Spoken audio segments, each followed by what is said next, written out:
오늘 본문은 아벨과 가인의 제사, 예배에 대한 말씀입니다. 오늘 제사에 대한 이야기를 하는데 제가 예배라고 말하는 이유는 오늘날에는 더 이상 제사를 드리지 않고 예배를 드리기 때문입니다. 제사와 예배의, 성경에 나온 제사와 예배의 차이점을 잠깐 언급하자면 어떻게 보면 같은 의미를 지니고 있는데 제사에는 한 가지 의미가 더 있습니다. 뭐죠? 하나님, 우리 죄를 용서해 주세요 라는 속죄의 의미가 제사에는 포함되어 있습니다. 죄를 용서해 달라는 거예요. 그래서 제사를 드리지 않으면 죄 사함이 없다고 말할 수 있을 정도로 제사는 죄 용서와 밀접한 연관이 있습니다. 그런데 우리가 드리는 예배는 어떤 의미입니까? 예배에는 죄 사함의 의미는 없습니다. 왜냐? 우리는 이미 죄를 용서받았기 때문에 하나님의 자녀가 되었기 때문입니다. 물론 우리가 짓는 작은 죄에 대해서는 회개해야 합니다. 그리고 하나님의 은혜와 용서를 구해야 됩니다. 그러나 이 예배는 속죄의 성격이 있는 것이 아니라 하나님한테 감사, 기쁨, 그래서 제사와는 다른 의미라고 제가 말씀을 드리고 있는 것입니다. 자, 오늘 본문은 아벨과 가인의 제사, 우리에게 있어서는 예배에 대한 말씀입니다. 타락한 이후 인류에게 첫 번째 언급하시는 말씀이 바로 이 예배입니다. 무엇입니까? 우리에게 예배의 중요성에 대해서 가르쳐 주고 있는 것입니다. 여러분, 예배란 사람의 존재 이유입니다. 이사야서에서 하나님께서 우리를 만드신 이유가 하나님을 찬송하게 하려고 우리가 만들었다라고 하셨습니다. 그리고 예배란 이 땅에서만 진행되는 것이 아니라 천국에 가서도 영원히 계속되는 것이 예배입니다. 왜냐? 요한계시록에서 그렇게 말하고 있기 때문입니다. 이토록 예배란 이 땅에서와 천국에서 함께 진행되어야 될, 영원토록 계속되어야 할 중요한 일입니다. 그런데 우리에게 고민이 되는 것은 하나님께서 받으시는 예배와 받지 않으시는 예배가 있다라는 것입니다. 우리의 예배는 하나님께서 받으실까요? 우리는 하나님 기뻐하시는 예배를 드리고 있을까요? 이런 질문을 우리가 던져볼 수가 있는 것입니다. 자, 오늘 본문의 등장인물은 가인과 아벨입니다. 이 가인과 아벨은 누구의 아들입니까? 아담의 아들입니다. 그리고 형제입니다. 자, 이들은 아담과는 조금 다른 면이 있는데 아담은 어떻게 만들어졌습니까? 하나님께서 말씀으로 아무것도 아닌 티끌을 통해서 만든 게 아담입니다. 하와도 비슷하죠? 그런데 가인과 아벨은 어떻게 태어났습니까? 우리와 똑같습니다. 인간의 생육법을 통해서 하와의 뱃속을 통해서 태어난 존재입니다. 우리와 같은 출생한 존재예요. 그렇지만 하나님의 피조물입니다. 하나님의 자녀입니다. 왜냐하면 엄마 하와의 뱃속에서 나왔지만 1절에서 뭐라고 말하고 있는가 하면 하나님으로 말미암아 태어났다라고 이야기합니다. 여호와로 말미암아 잉태하고 태어났다는 겁니다. 그러니까 누가 보낸 겁니까? 하나님께서 보냈다라고 말하고 있는 것입니다. 자, 생육법으로 출생하는 모든 사람들도 하나님께서 보내신 생명이라고 1절에서 말하고 있는 거예요. 자, 하나님께서 보내신 하나님의 백성이라면 가장 중요한 것이 예배다라고 4장에서 딱 집어서 이야기를 하고 있는 것입니다. 자, 가인과 아벨은 어떻게 예배를 드렸을까요? 이것이 오늘의 우리의 주제입니다. 자, 가인은 예배 드릴 때에 제물을 가지고 왔어요. 제물, 무엇을 드렸습니까?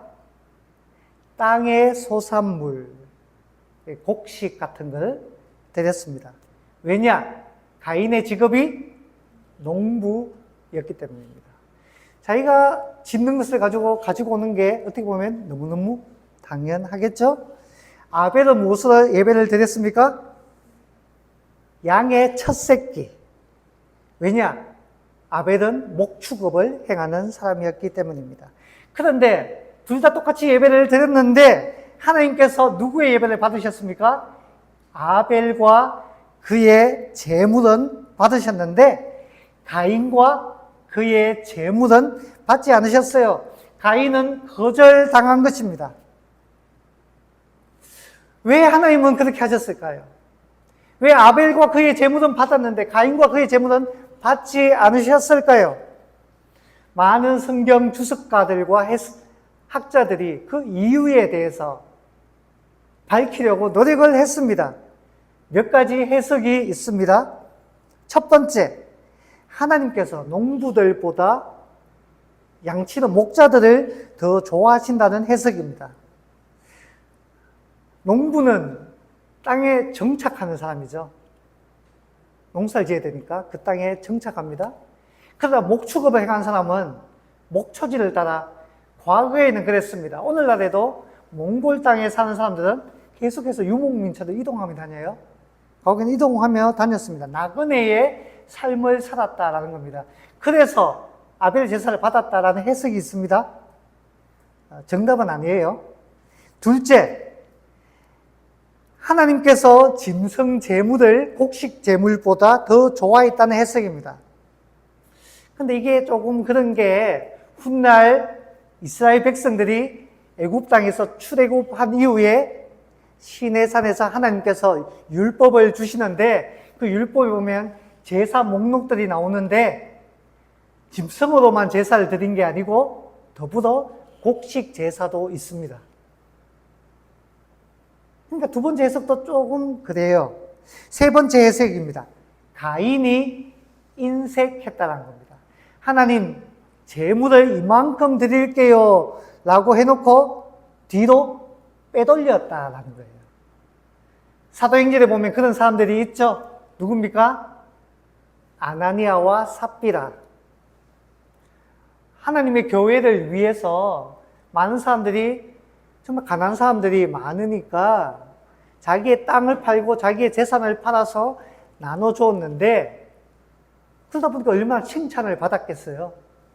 아나니아와 삽비라도 칭찬받고 싶어서 저도 이렇게 재산을 팔아 이만큼 드립니다 라고 했는데 뒤로는 어떻게 했습니까? 그래서 빼돌려가지고 아니 처음부터 요것밖에 없습니다 라고 했으면 괜찮잖아요. 뭐가 문제입니까? 누가 더 내놔라고 했습니까? 그렇지 않아요. 그냥 있는 대로 할 수 있는 대로 드리면 되는데 이만큼 드리는 것처럼 이야기해놓고 싹 빼돌려서 요만큼은 드린 겁니다. 무엇이 문제입니까? 거짓이 문제입니다. 거짓. 그래서 심판받았잖아요. 가인도 똑같이 했다라는 해석인데 이 말에는 그 대신 뒷받침되는 증거가 없습니다. 자, 네 번째 해석이 있습니다. 아벨은 정성을 다해 예배를 드렸지만 여기 표현을 보니까 첫 번째 열매다, 기름진 것이다 라면서 이 제물이 얼마나 귀한 것인가를 표현하는 내용이 있습니다. 자, 아벨은 정성을 다해 드렸는데 가인은 그냥 자기가 얻은 수확 중에 그냥 아무거나 가져왔다라는 것이 네 번째 해석입니다. 그래서 이 네 번째 해석에 의하면 우리도 예배에 가장 좋은 것을 가지고 와야 된다라고 이야기하곤 합니다. 뒤에 권사님 세대는 아시겠지만 옛날에 정말 뭐 1,000원을 드리더라도 뭐 그렇게 했잖아요. 은행에서 제일 깨끗한 돈을 바꿔서 심지어 다림질해서 돈이 구겨지면 하나님한테 죄송하다라는 마음이 있어서 가능하면 깨끗한 새 돈을 찾고, 그런데 돈이 험하잖아요. 없으면 다림질을 하고 주일날 교회 올 때도 진짜 몸단장을 하고 정성을 드린다는 마음으로 그렇게 드린 경우가 있었어요. 너무너무 귀하죠. 너무너무 아름다운 마음입니다. 자, 네 번째 해석이 바로 그런 거예요. 근데 이게 맞는 걸까요? 절반은 맞고 또 절반은 우리가 생각해 봐야 될 문제입니다. 그런데 저는 네 가지 해석보다 5번째 해석이 더 정확한 것 같습니다. 무엇이냐 하면 하나님이 가인의 재물만 거절한 게 아니고 무엇까지 거절했습니까? 가인과 그의 재물을 거절했습니다. 다시 말해서 누구를 거절했다고요? 가인을 거절했다는 겁니다. 아벨의 재물을 받을 때는 아벨의 재물만 받은 게 아니고 아벨과 그의 재물을 받았어요. 재물에 문제가 있었다면 재물만 거절하면 되는데 가인까지 거절했습니다. 왜냐? 가인이 의인이다? 아니다? 의인이 아니다. 좋은 사람이다? 아니다? 좋은 사람이 아니다. 이것은 대단히 중요한 의미를 가지고 있습니다. 사실 재물 자체는 그렇게 중요한 것이 아닙니다. 뭐 돈이 다려지면 더 저는 기뻐요. 그렇지만 돈이 다려지고 안 다려지고 그렇게 크게 중요한 건 아닙니다. 집에서 미리 봉투에 담아서 준비해 오면 너무너무 감사하죠. 저는 여러분들 그렇게 하라고 가르치잖아요. 그런데 급하게 오다 보면 지갑에서 허겁지겁 꺼내는 경우 있습니다. 그러나 하나님께는 사실 그게 크게 중요한 게 아니에요. 몸단장을 깨끗하게 해서 오면 좋죠, 모든 사람에게. 그렇지만 허겁지겁 오다 보니까 반바지 입고 올 수도 있습니다. 머리가 엉클어진 채 올 수도 있습니다. 안 오는 것보다 100번 낫습니다. 100번 나아요. 그것보다 더 중요한 것은 우리의 목소리가 크고 아름다운 것보다 더 중요한 것은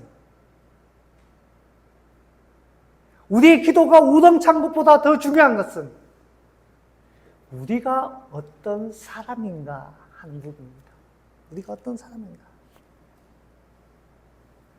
하나님께서 재물보다 네가 더 중요하다라고 말씀하시는 거예요.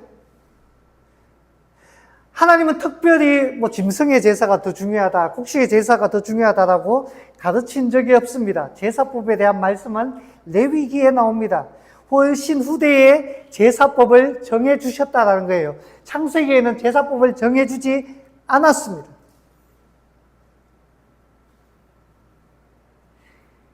하나님 보시니까 가인이 재물을 가지고 왔는데 싫은 거예요. 왜 싫으냐? 가인이 어떤 사람입니까? 나쁜 사람인 겁니다. 하나님께서 너의 아버지, 너의 하나님이라고 하나님께서 불리는 게 싫은 거예요. 여러분, 망나니가 있다고 생각해 봅시다. 망나니. 부모의 이름에 먹칠을 한다고 생각해 보세요. 훔친 것을 헌금비로 가져갔다고 생각해 보세요. 훔친 것. 사기친 것을 하나님 헌물합니다, 드립니다 라고 가져왔다고 생각해 보세요. 우리 청소년 친구도 있는데 삥 뜯는 것을 가지고 봉투에 담아서 헌금한다고 생각해 보세요. 하나님, 아유 잘했다. 기쁠까요? 하나님 필요 없다라고 하십니다. 재물 자체가 문제가 아니고 가인이 문제라는 거예요. 여러분, 은혜 받은 사람은 이것을 압니다.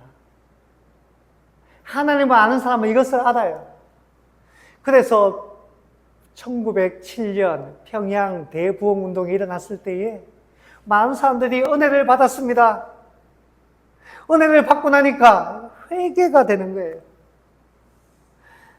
내가 이렇게 살았는 게 너무너무 후회가 되고 반성이 되고 그래서 회개했어요. 어떻게 해요? 스스로 경찰서를 찾아갔습니다. 내가 이런 잘못을 저질렀는데 저에게 벌을 내려 주십시오. 그게 쉽습니까? 쉽지 않아요. 다 회피하고 싶습니다. 어떤 사람은 이런 게 있어요. 전에도 소개했지만 양심전이라는 게 있습니다. 양심전.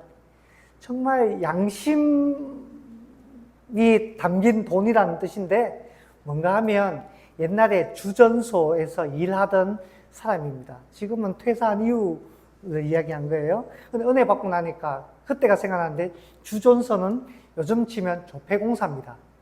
돈을 찍으면 하는데 거기서 옛날에 월급을 받았는데 봉급이 예를 들어서 100만 원인데 희한하게 누가 계산을 잘못했는지 150만 원을 받았던 겁니다. 그때는 의시구나 좋구나 해가지고 왜 봉급이 100만 원인데 150만 원 주지? 이유도 없어요. 의시구나 좋구나 하고 받았는데 나중에 예수 믿고 은혜 받고 변화되고 나니까 크게 마음에 찔리는 겁니다. 오래전 일입니다. 옛날 일이에요. 너무너무 마음에 찔려가지고 그 50만 원을 돌려줘야겠다 싶어서 이미 나오고 후신 후입니다. 주전소에 다시 찾아갔어요. 조폐공사에. 내가 과거에 월급을 더 받았는데 근데 이게 너무너무 마음에 찔려 양심에 찔려가지고 남은 돈을 가지고 왔습니다. 하니까 이미 그 자리에는 주전소는 없고 찾기도 힘들고 경찰서에 갖다 준 거예요. 그러니까 이제 하는 이야기가 아니 참 이 사람 참 희한하다. 너도 나도 나라에서 주는 돈이라면 더 받고 싶어서 안달인데 더 받았다고 가져오는 사람은 처음이다. 사실 그렇지 않습니까? 나라에서 주는 돈이다 그러면 세금 깎아준다 하면 너도 나도 다 좋아하잖아요. 싫어하는 사람 누가 있습니까? 조금 더 받았으면 의시구나 좋다는 것이 모든 사람의 대부분 사람들의 마음입니다. 근데 그게 너무 특이하다는 거예요. 희한하다. 그런데 주전소는 사라졌으니 이 돈은 어떻게 할 수 없다. 그래서 그때 당시 기록으로 남은 것이 양심전입니다. 양심전. 예수 믿는 사람을 통해서 이루어진 놀라운 일이에요. 사람이 바뀌어버린 것입니다. 성경에 보면 요한복음에 보면 또 변화된 사람에 대한 이야기가 있죠. 그때 당시에 돈을 많이 벌던 사람 누굽니까? 세리장 삭개오.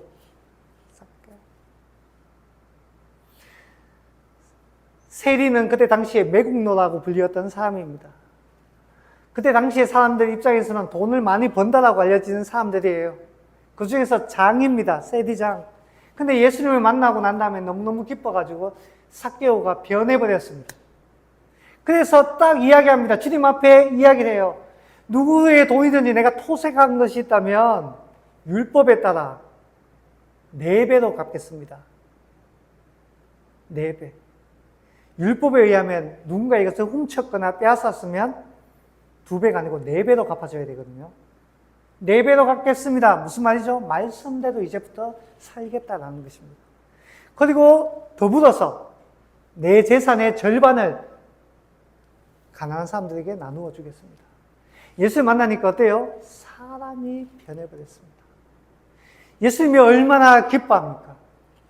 천국은 이런 사람의 것이라고 이야기하지 않습니까? 사람이 바뀌는 게 중요해요. 사람이 바뀌는 거. 그런데 가인은 그렇지 않습니다. 악인이에요. 가인이 악인이라는 것은 그 이후의 내용을 보면 확인이 됩니다. 자, 하나님께서 가인의 제물을 거절하고 아벨의 제물을 받으셨어요. 아벨과. 그러니까 가인이 표정이 어떻게 됩니까? 얼굴이 울그락불그락. 하나님께서 말씀하시면 네 안색이 변함이 어찌미뇨. 화가 나서 얼굴이 벌개진 겁니다.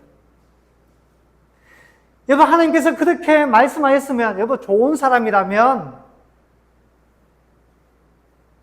정말 좋은 사람이라면, 정말 착한 사람이라면, 훈계를 들었을 때, 아, 내가 잘못했구나, 라고 회개하는 것이 하나님의 사람입니다. 간혹 여러분 설교를 듣다가도, 저도 그래요. 저 누군가 설교를 들을 때 마음이 찔리는 경우가 있습니다. 성경을 읽다가 마음에 찔리는 경우가 있어요. 그때 내가 그러면 안 되는구나. 내가 잘못 살았구나. 내가 경건하지 못했구나. 회개하고 반성하는 것이 하나님의 백성의 표시입니다. 그런데 좋지 못한 사람이 있어요. 하나님의 백성이 아닌 사람들이 있습니다. 어때요? 분노합니다. 나를 친다고, 나를 때린다고, 내게 좋지 않은 이야기를 했다고 가인이 그와 같습니다. 하나님 백성이 아니라는 거예요. 얼굴이 울그락불그락 안색이 변해버렸습니다. 그래서 하나님께서 말씀하세요. 뭐라고 이야기하십니까? 7절, 4장 7절 말씀 한번 읽어볼까요? 4장 7절 말씀 같이 읽습니다. 시작. 네가 선을 행하면 어찌 낯을 들지 못하겠느냐? 선을 행하지 아니하면 죄가 문에 엎드려 있느니라. 죄가 너를 원하나 너는 죄를 다스릴지니라.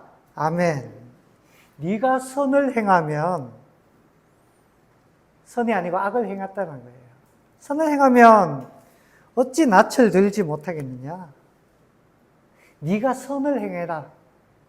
그렇지 않으면 죄가 문 앞에서 딱 기다리고 있다가 너를 덮친다 라고 이야기합니다. 죄를 마치 의인화해서 죄의 지배를 받지 말라라고 이야기하고 있는 것입니다.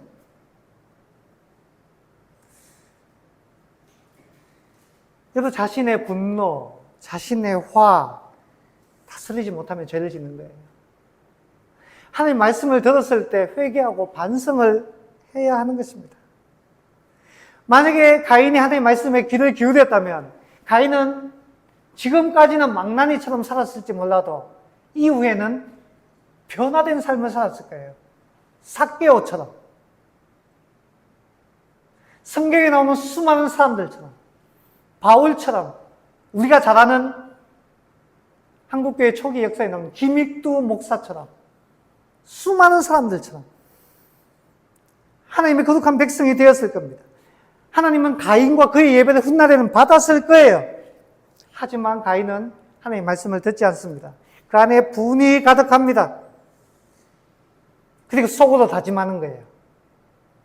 하나님께서 기뻐하시는 것 내가 부셔버릴 거야. 하나님 좋아하는 것 내가 망가뜨려 버릴 거야. 속으로 악한 마음을 품습니다. 그래서 어떻게 하나요? 최초의 살인자가 되죠. 자기 동생 아벨을 들에서 돌로 쳐 죽입니다. 하나님 기뻐하시는 건 내가 부셔버릴 거야.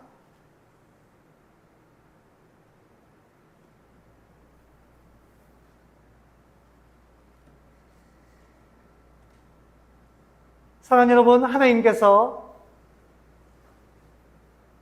단순히 가인이 미워서 가인의 재물을 거절하신 걸까요?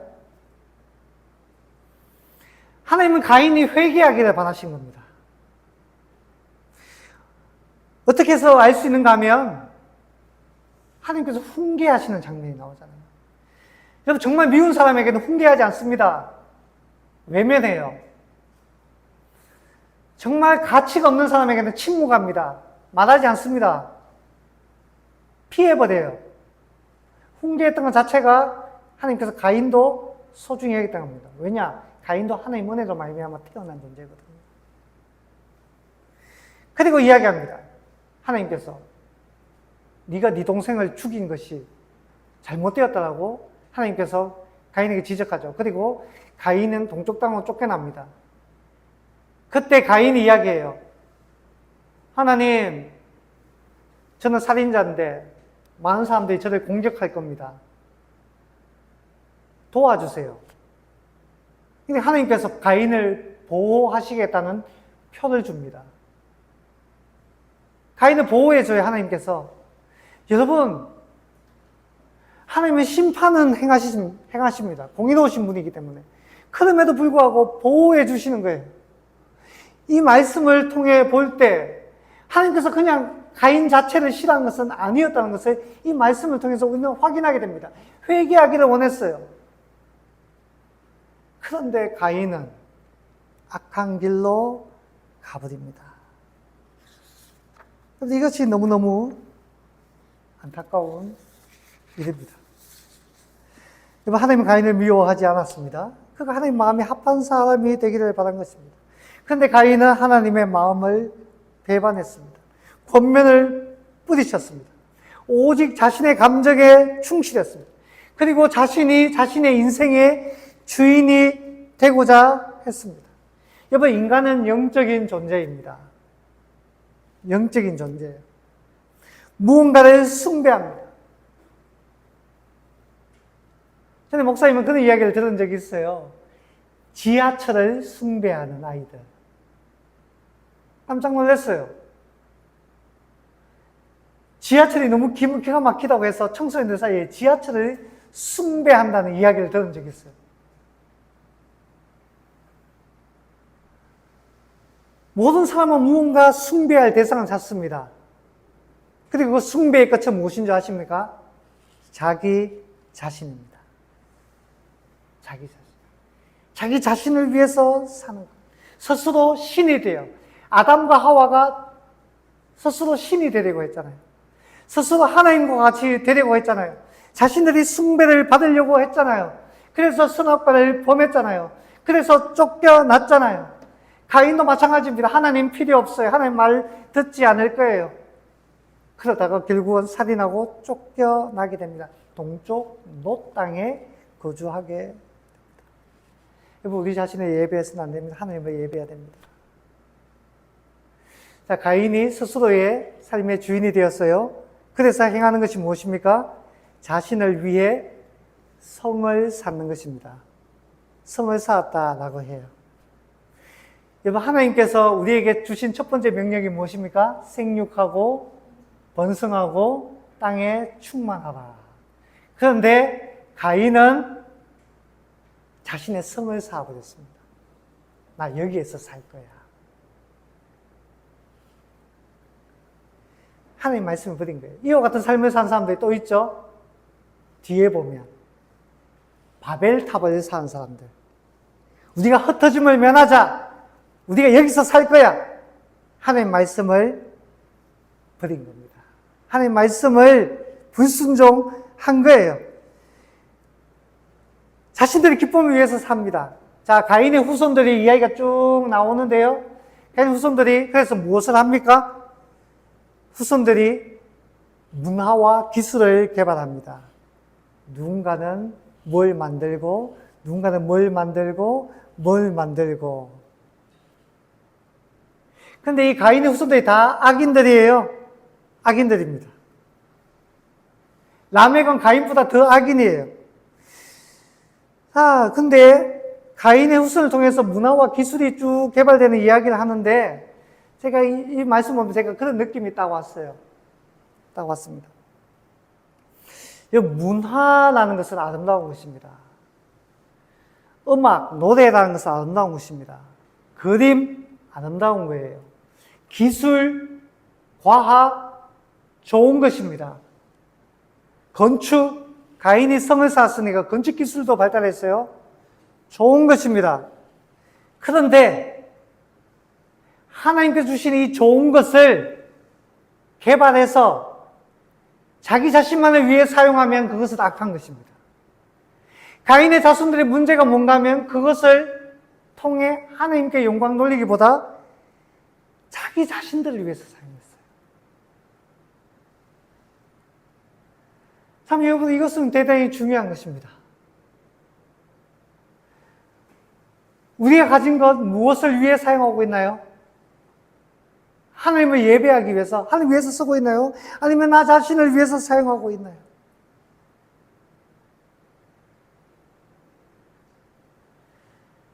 여러분, 하나님께서 아벨과 그의 제사는 받으셨다라고 했습니다. 히브리서 11장 4절에 아벨의 제사가 어땠는지를 보여줍니다. 자, 우리 아까 조금 전에 읽었죠? 우리 한 번만 더 읽어볼까요? 히브리서 11장 4절 주보 앞면에도 나와 있습니다. 한 번 더 읽어보겠습니다. 시작. 믿음으로 아벨은 가인보다 더 나은 제사를 하나님께 드림으로 의로운 자라 하시는 증거를 얻었으니 하나님이 그 예물에 대하여 정언하십니다. 그가 죽었으나 그 믿음으로써 지금도 말하느니라. 아멘. 믿음으로 더 나은 제사를 드렸다라고 했습니다. 아벨에게는 하나님을 향한 믿음이 있었습니다. 그러므로 거룩한 삶을 살았어요. 여러분, 믿음이 있으면 의로운 삶을 삽니다. 믿음이 있으면 예배의 정성이 있습니다. 믿음이 있으면 삶이 다릅니다. 믿는 자는 거룩합니다. 믿기 때문에 빛과 소금의 삶을 삽니다. 믿기 때문에 손해를 감수합니다. 믿기 때문에 이 땅보다 천국에 더 큰 가치를 둡니다. 여러분, 기억해야 될 것은 이때 당시에 가인과 아벨만 있었던 것이 아니에요. 아담이 130년 살면 후에 가인을 낳았다고 했거든요. 그전에도 아담이 낳은 자손들이 많았어요. 자손들이 많았어요. 그런 사람들 가운데에 아벨은 특별한 믿음의 삶을 살았다라는 겁니다. 믿기 때문에 이 땅보다 천국에 더 큰 가치를 두었습니다. 믿기 때문에 희생하며, 믿기 때문에 착하게, 믿기 때문에 의롭게 살았습니다. 믿기 때문에 예배에 온 힘을 쏟았어요. 왜냐? 믿음의 사람에게는 하나님이 중요하기 때문입니다. 아벨은 더 나은 예배를 드렸습니다. 믿음의 예배였어요. 자, 한 가지만 더 나누겠습니다. 근데 여기에 우리의 의문이 있습니다. 한 가지 의문이 있어요.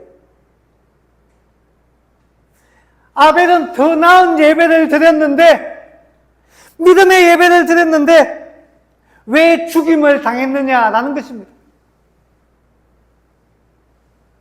차라리 가인과 같이 형편없었다면 가인이 나와 같은 부류다 해서 아벨을 죽였을까요? 죽이지 않았을 거예요. 하나님께 인정을 받지 못했다면 아벨은 죽지 않았을 것입니다. 가인과 같이 의롭지 않았다면 죽지 않았을 거예요. 그런데 그는 의로웠기 때문에, 그는 믿음의 예배를 드렸기 때문에 오히려 죽임을 당했습니다. 여러분, 이것은 하나님의 백성의 속성입니다. 이것이 의인의 속성이에요. 하나님을 기쁘시게 했기 때문에 순교당하는 것. 이것이 하나님의 백성의 표식입니다. 그런데 4절에서 이와 같이 말합니다.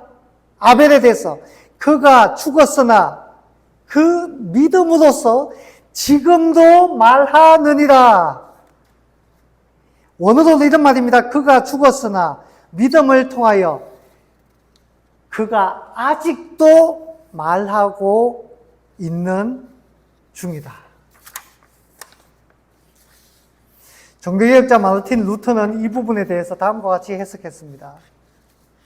마르틴 루터가 살아생전에는 형조차도 가르칠 수 없었던 아벨이 죽은 이후로는 자신의 믿음과 모범에 의해 온 세상을 가르치고 있다.